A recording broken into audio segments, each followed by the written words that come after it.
संगठन ने किया गेस्ट टीचरों की भर्ती का विरोध। तो माध्यमिक अति शिक्षक संघ ने 1200 पदों पर गेस्ट टीचरों की भर्ती का विरोध किया है। संगठन का कहना है कि स्थायी शिक्षकों की भर्ती एवं पदोन्नति से कई गेस्ट टीचर प्रभावित हुए हैं। सरकार उन शिक्षकों को बहाल किए बिना नए गेस्ट टीचरों की भर्ती कर रही है। संगठन के प्रदेश अध्यक्ष आशीष जोशी ने कहा कि प्रदेश में गेस्ट टीचरों की नई भर्ती शुरू करने से पहले सरकार गेस्ट टीचरों के सुरक्षित भविष्य के लिए शासनादेश जारी करे। इसके अलावा हटाए गए गेस्ट टीचरों को बहाल किया जाए। उपलब्धियों के खाते में दर्ज योजना का अता पता नहीं। तो प्रदेश सरकार गेस्ट टीचरों की गृह जनपद में तैनाती और पदों को खाली न मानने के फैसले को सरकार ने अपनी उपलब्धियों के खाते में दर्ज करके प्रचारित किया। हैरानी की बात यह है कि अब इस योजना का ही कुछ अता पता नहीं है। विभागीय मंत्री अरविंद पांडे भी कहते हैं कि गेस्ट टीचरों के मसले पर कैबिनेट में मानदेय 15,000 रुपये से बढ़ाकर 25,000 रुपये किए जाने का एकमात्र प्रस्ताव आया। उनके पदों को खाली न माने जाने एवं उनकी गृह जिलों में तैनाती का कोई प्रस्ताव नहीं है।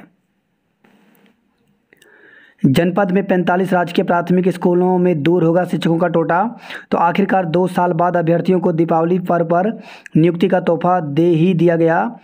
अब स्कूलों में शिक्षकों का टोटा भी कम हो जाएगा। शिक्षा विभाग की ओर से वित्तीय वर्ष 2018-19 में राजकीय प्राथमिक विद्यालय में रिक्त चल रहे शिक्षकों के 70 पदों को भरने के लिए भर्ती प्रक्रिया शुरू की गई थी। भर्ती प्रक्रिया को लेकर के बार बार विवाद खड़े होते रहे, जिसमें कुछ अभ्यर्थियों की ओर से जहां कोर्ट का दरवाजा खटखटाया गया, वहीं कोरोना संक्रमण के चलते भी भर्ती प्रक्रिया बाधित हुई। इस कारण 2 साल से भर्ती प्रक्रिया लटकी हुई पड़ी थी, जबकि कई विद्यालयों में शिक्षकों की कमी बनी थी। इससे पठन पाठन प्रभावित हो रहा था।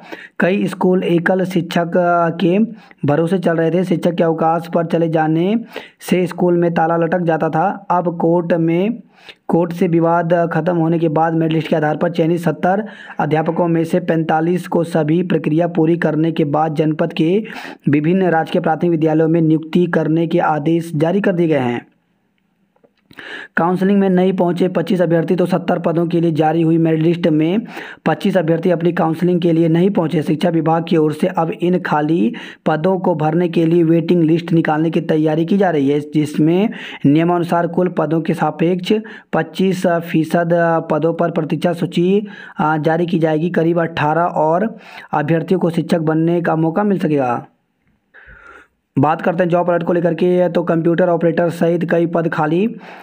तो 100 पदों पर भर्ती निकली हुई है, जिसके लिए 1 नवंबर तक आवेदन कर सकते हैं। जूनियर असिस्टेंट बनने का मौका। तो भारतीय प्रौद्योगिकी संस्थान में 94 पदों पर भर्ती निकली हुई है, जिसके लिए विज्ञप्ति प्रकाशन के 60 दिनों के अंदर आवेदन कर सकते हैं। प्रशासनिक सेवा के पदों पर करें आवेदन। तो 555 पदों पर भर्ती निकली हुई है, जिसके लिए 19 नवंबर तक आवेदन कर सकते हैं। प्रति नियुक्ति के आधार पर विभिन्न रिक्तियां। तो 30 पदों पर भर्ती निकली हुई है, जिसके लिए 45 दिन के अंदर आवेदन कर सकते हैं।